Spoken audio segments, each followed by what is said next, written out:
Hi there. Take a look at Paddy's Racing Potato, a book written and illustrated by a friend of Tom's from college, Thomas Calvin Houtz, and published in 2007. It's about a bunch of vegetable-shaped racing cars from all over Europe and one from the USA competing for the Coupe de Legumes. This is the cup for which they are competing. Look at all those vegetables that are on the cup. There you go. And where's the potato? Bingo. Oh, there it is. Okay. Yeah. All right. So you're gonna read it to us? Well, I'm gonna read some of it anyway. Yeah.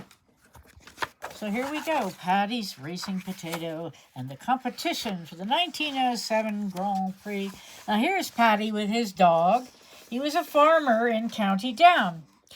And he grew potatoes, and a dream would fuel his labor that he would buy a car or build a car one day to race for fame and honor in a country far away. Well, one day while out working, something made him shout. A potato so enormous, others helped to lift it out. I mean, come on, seriously. Okay, he knew he'd found a marvel that would offer him the chance to represent his country at a Grand Prix race in France.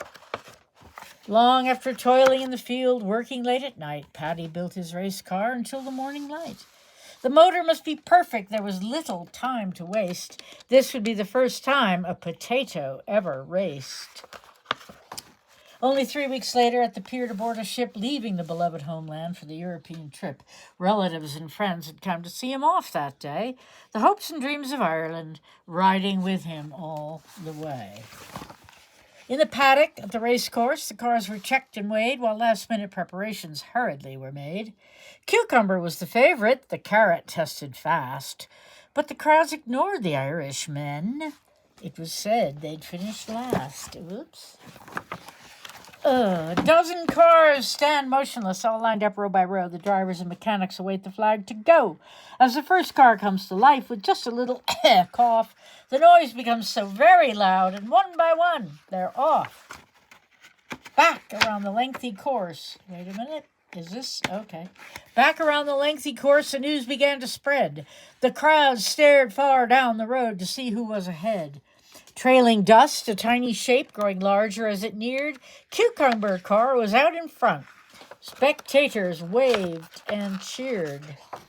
Only 3 laps later, Asparagus spun and crashed. The driver was not injured, but all his hopes were dashed. Avoiding any trouble while staying towards the back, the potato car was running well as it rumbled down the track. Then Cucumber stopped for tires, lettuce wilted from the heat, the corn car roared into the lead, a most impressive feat. The artichoke and the tomato locked in a desperate duel, but soon the drama ended when both cars stopped for fuel. The carrot had been leading, but coming through a bend, it halted with a broken wheel, its promise at an end.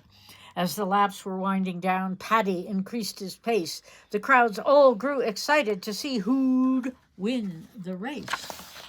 Catching cars and passing them with ever-rising speed, halfway through lap 22, Paddy surged into the lead. When on the very final round, with all the rivals past, the potato sped across the line and won the race at last. Into the winner's circle and waving to the crowd when he received the trophy, Paddy never felt so proud. Admirers gathered round him that glorious afternoon to celebrate their hero's victorious day in June. And there's the trophy. And there's the Irish flag. Cup. There's the cup. The Irish flag. What is it, Coupe de Legumes?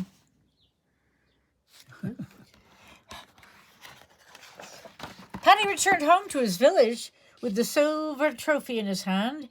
Exhausted and triumphant, unaware a celebration had been planned. Schools were closed.